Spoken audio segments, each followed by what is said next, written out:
What's up? Okay, guys, today you're with the Nomadic Chef and we're going to be doing Smurf sourdough. Why Smurf sourdough? Is because we're actually going to be using and infusing butterfly peas into our water for the sourdough. It's going to be epic. Hopefully it turns out nice and blue. We're going to be doing a 72-hour fermentation in the fridge. It's starting off with the sponge, which is obviously from the mother. We got our bread flour. We'll have our whole grain flour. We got some rye flour, obviously some salt, and we got some wheat germ. First things first, we're gonna actually have to strain this beautiful butterfly pea water, and I'm gonna put it through a nice fine sieve and extract all that beautiful blue water. This is a natural, beautiful blue. This is one of the best natural food colors you'll ever get for blue. Cheers.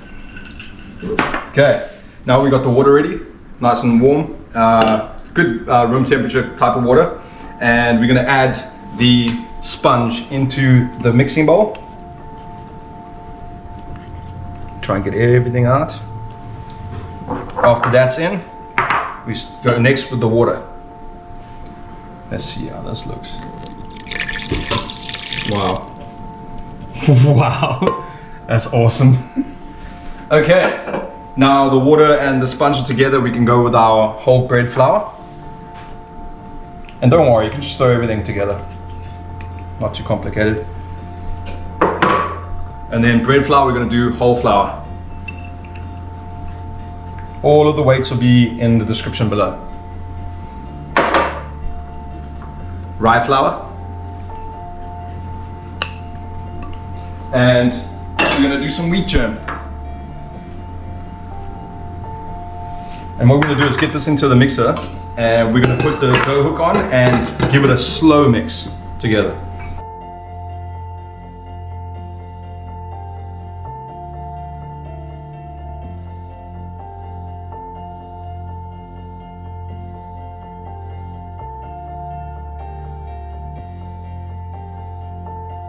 Okay, once it's at high speed and it's been incorporated, what we're going to do is then add the salt, because you don't want to be adding the salt in the beginning because it can kill off some of the yeast, but it's perfect time to get in now. Alright, back to heat, back to high, and have a drink.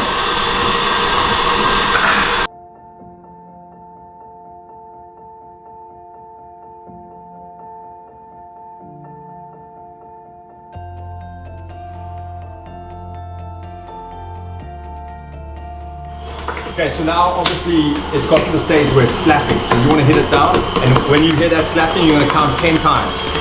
And you'll see now it's lifted off the bottom, and once it's lifted off the bottom, count 10 times. 1, 2, 3, 4, 5, 6, 7, 8, 9, 10. I'm going to lift them up. I'm going to use the dough hook to get them out. You just put the center front of the dough hook, pull it up, nice and quick, slide them out into a ready oiled bowl, and this is where we're going to ferment our sourdough in the fridge.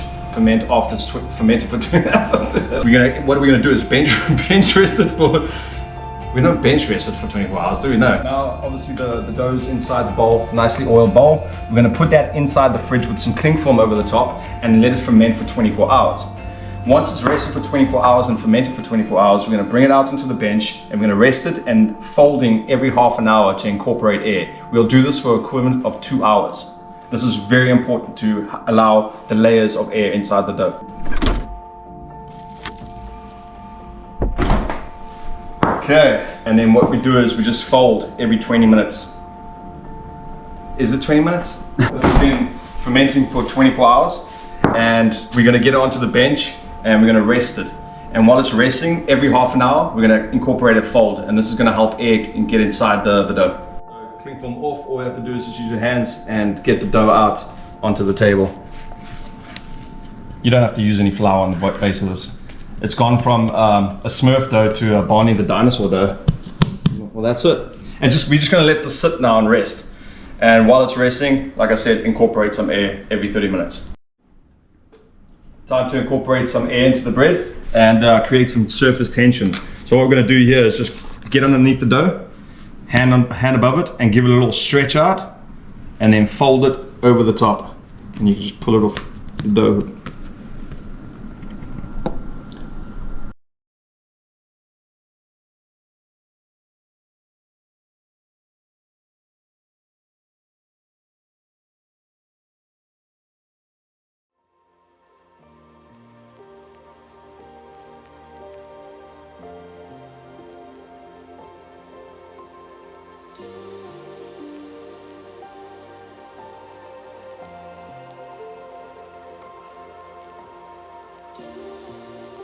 As you notice, every single time I do a fold, I'm going the opposite direction of the previous fold. And this is a great way to incorporate the air.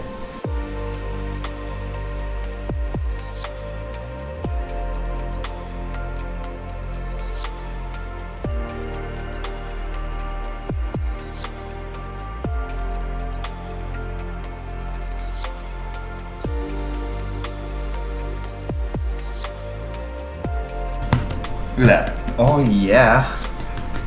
Okay, well, welcome back to another episode of Can Malachi Actually Cook Bread? Okay, time to shape up the sourdough. Now that it's got a couple of folds and it's been resting for a bit, it's time to shape the dough. So I'm just gonna flip it onto its back, kind of lift it up. Nice and soft this dough is. What we're gonna do is drop it down and we're gonna pull these two corners in.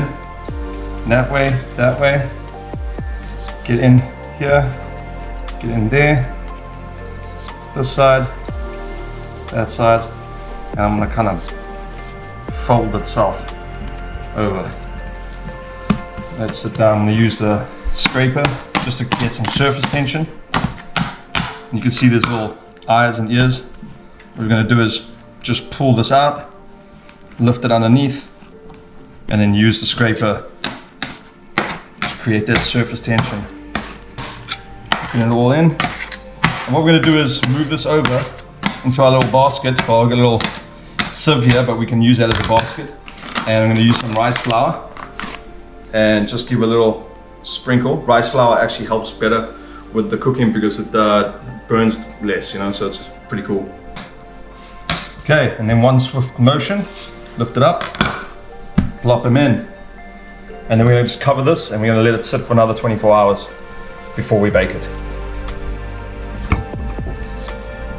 Okay, so here we got day 3 of our sourdough, and it just came out the fridge. I've let it sit out for about half an hour, getting it to room temperature, and we're gonna pull out the Dutch oven and start baking this bad boy.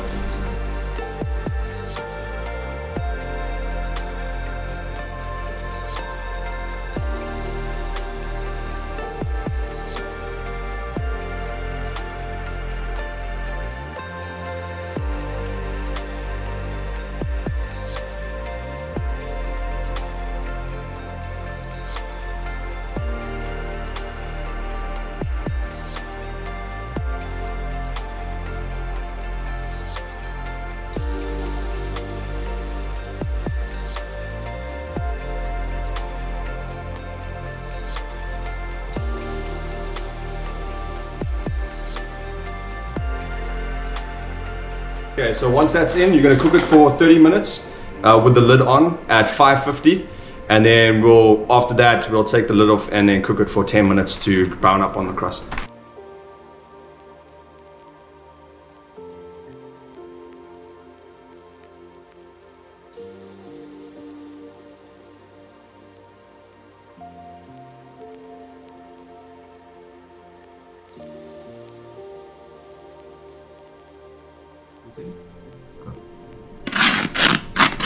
Oh, green apples. Yeah. Uh, All right, so now it's been sitting and resting for a bit. Again. oh, no, that's a blooper, bro. Look, man. Okay, so now it's out the oven and it's been resting on the tray. It's time to cook. My fingers are Cut. Snip it. Cook cut. Action. Okay, so now it's been out the oven, it's been resting on the rack. Now it's time to cut this bad boy and see if it's purple inside. All right, you ready for this?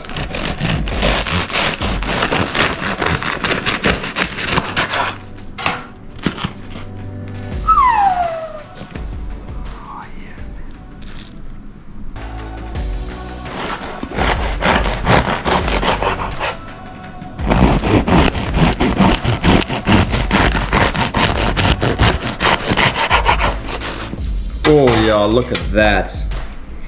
That is some dinosaur bread right here. Look at that. Oh, butter. Yummy. Shit. You know what you need to wash this down with? A little mimosa.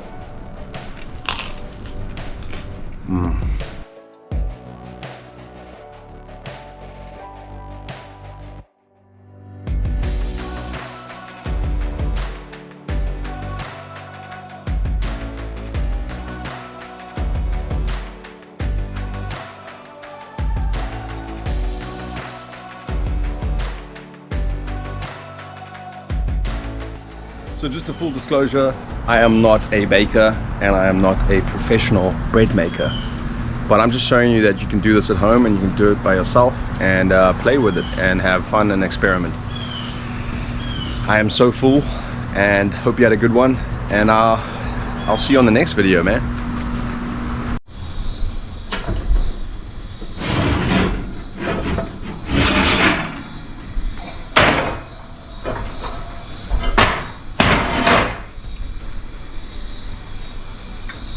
Oh yeah, look at that. That's a little bit better.